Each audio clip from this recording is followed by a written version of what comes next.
Zamana boodaa kana namni gartee biyya teenyaa biyya Itoophiyaa tana keessatti baay'inaan gartee islaamummaa qabachaa jira.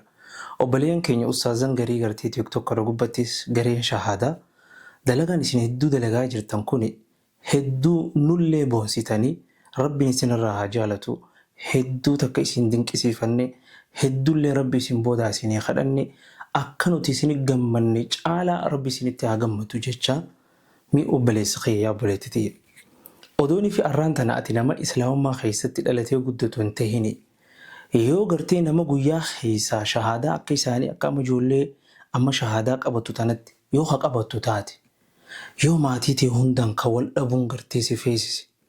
Dhugumaan amma ati haalli imaanaa ati ammarra jirtu dhiisita ammarra jirtu tana islaamummaa keessa jiraattee yoo gartee kaafirummaa keessa turte walciyaadu billah sila arraan tana shahaadaa akka isaanii ni qabatta ture. Rabbiin wanni inni dalagu hunda hunuu gartee ogeessa rabbiin. Subhaanallah. Ayata tokko yaadadha yeroo hundaa gartee warra shahaadaa qabu tokko kana gizin arge. Maal jaa rabbiin subhaanahu wa ta'ala. Walaw annaa katabnaa alayhim ana qutuluu anfusakum. Odoo isaan irratti dirqama goone lubbuu teessan ajjeesaa jechuu aw khurujuu min diyaarikum takkaahuu firaa fi aalii maatii qabeenya keessan lakkisaa bahaa yoo hadhuwaan islaamoytan taatan jennee oduu dirqama irratti goone maa fa'aluuhu illaa qaliilun minhum waa gartee hin godhanii isaanirraa namni muraasni maleen gartee qaalii teenya namni godhu hin jiru jaa rabbiin subhaanahu wa ta'ala. Rabbiin odoo gartee arra bakka isaanii si godhe dhugumaan maatii gartee hunda dhabdee maatiin hundi kasiin oodu hattaa du'atee tafadhu gartee maatiin hunda qabeenya kee hunda dhabdee firaa fi aalirraa baatee gartee amantii haaroo hanganaa bartu sila arra anaaf atiin seenna ture mee dhuguma saniin mee of gaafadhu. Tanaaf wanni gartee ati ammas irraa eeggamu fa'a rabbi kee faarsitee rabbi kee galatoonfachuudha. Rabbii gartee osoo ati hin gaafatin islaamummaa sii kenne jarri islaamummaa barbaadanii dhufanii baru. Sila anaaf ati taate arra inuu jabeenya gartee barbaaduu sanii ni qabna. Ebar barbaaduufuu barati hamilee qabaachuu qabda. Hamilee dhugaatti hin barbaaddu. Hamilee dubbisuudha, hamilee dhageeffachuudha.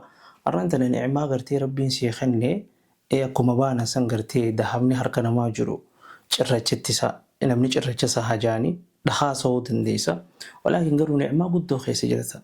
Islaamummaa irra dhalattee, islaamummaa irra guddattee, maatii islaamummaa jabeessu keessaa baatee haa ta'u fedhii lubbuudhaan gartee anaafati gartee xiqqoo hararraa fagaachuun mala. Gama rabbii haa deebiin obboleeyyan kiyya.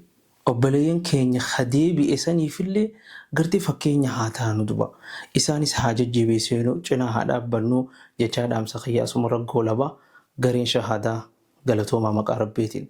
Wallaahi akka nuti isinirraa gammanne ol akka rabbiin isinirraa gammade gartee rabbiin keenyarraa abdii qabnaa rabbillee isinii kadhanna jabaadhaa nu boonsitanii isiniin jenna rabbiin isin cinaa haa dhaabbatu rabbiin gartee arraata keessan khayrii haa dubbisu nama hamtuun isin barbaadu rabbiin isinirraa haa qabu jecha rabbi isin wajji haa jiraatu rabbiif jechan isin jaaladha.